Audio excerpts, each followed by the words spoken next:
இது ஒரு சக்கரம். ஸோ இந்த சக்கரம் வந்து துரோக சக்கரம். ஸோ இந்த துரோக சக்கரத்தை நம்ம இந்த இடத்துல பிடிச்சி இப்படி நம்ம சுத்தலாம்.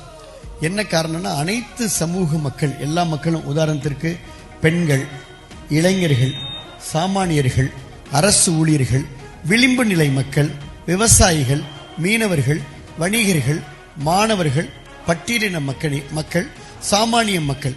ஸோ இத்தனை சமூக மக்கள் இன்றைக்கு தமிழகத்தில் இதை நம்ம செக்டாரா பிரிக்கலாம். இந்த மக்களுக்கான ஒவ்வொரு வாக்குறுதியையும் நிறைவேற்றி தந்திருக்கிறோம் அப்படின்னு இந்த அரசு சொல்லுது.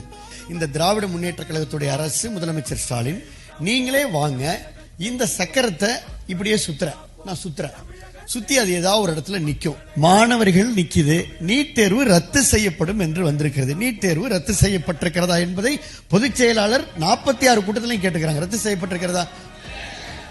வந்தோடனே முதல் கையெழுத்துல ஒழிப்போன்னு சொன்னது எதை? இப்ப ஒழிச்சிட்டாங்களா? இவ்வளவுதான். மகிழ்ச்சியா வந்து இன்னொருத்தர் சக்கரத்தை சுத்துங்க பார்ப்போம்.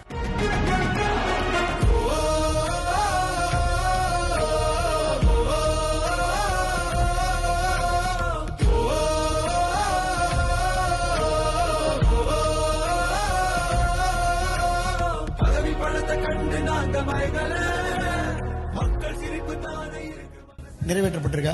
நீங்க ஒரு பத்திரிகையாளரா நீங்க என்ன சொல்லணும்னா, இப்ப அரசு ஊழியர்களுக்கு பழைய ஓய்வுத்திட்டை மீண்டும் அமுல்படுத்தப்படும் என்ற வாக்குறுதி கொடுத்தாங்களா? நன்றி.